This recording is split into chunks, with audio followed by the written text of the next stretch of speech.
Time check. Dami kong ginagawa nitong mga nakarang araw.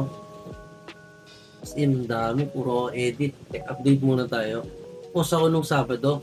Tama naalala ko. Sabado ng umaga, nag-post ako ng ito. Yan, nakakuha siya ng 1,200 views. So yun lang, medyo masaya na ako. This may nangyayari. May pagbabago, di ba? Kasi karaniwan, 200, 300. So, maganda. Pero ngayon, ang gusto kong i-topic gusto ko gumawa tayo ng goal. Kasi ang problema, ang hirap.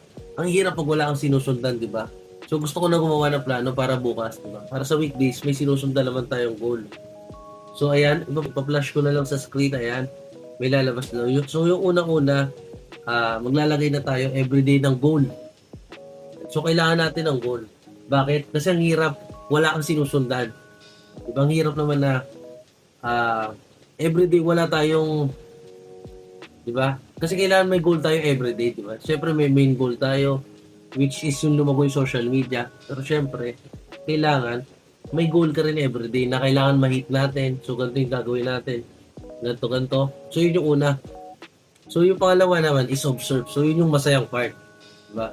Kasi naniniwala ako sa paggawa ng mga ganitong social media, mga arts, kailangan marunong ka mag-observe. Ang hirap kasi nang sarado yung mata mo.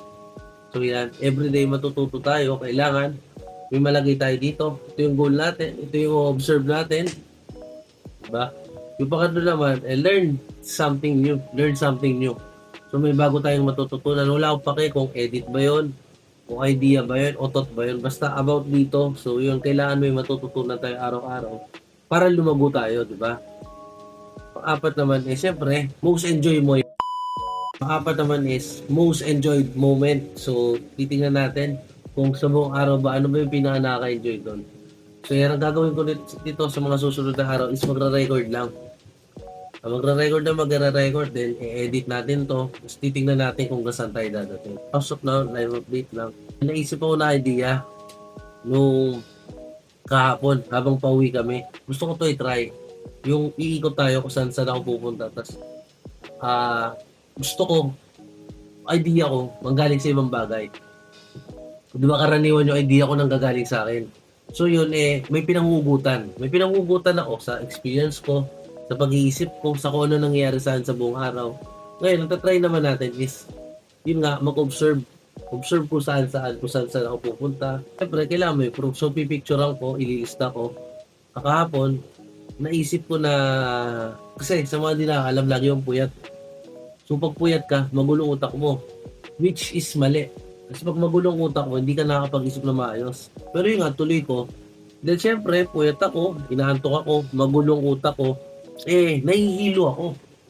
Bukod doon, hindi ako makapag-isip na maayos. Lutang ako, sabog ako. Bigla ako naisip. Diba? Kung ano, pwede mong gawing content to point of view, diba? Ng taong lutang. Yung alam mo yung feeling na nandun ka, pero yung utak mo wala sa present. Yung utak mo lumilipad, diba? Yung utak mo kung saan naroon, ang raming iniisip. Normal yun. Pero hindi normal, dahil pagod ka. Diba? Kasi may dahilan. Lagi mo titingnan kung ano yung dahilan. So yan, try natin siya gawan ngayon na maikli. Ayan, paalala ko lang din itong idea na naisip ko talaga sa mission. Ito yung proof niya. Ayan, kita ba? At talagang pinag-isipan ko pa talaga kung paano ko gagawin yan at sumakit din ulo ko. Doon, gawin na natin. Sa wakas, tapos na rin. At tingnan nyo to.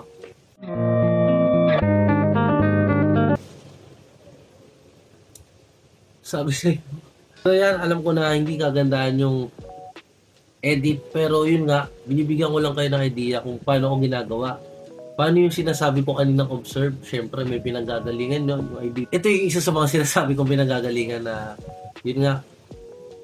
So yan ang una kong sample. So ngayon,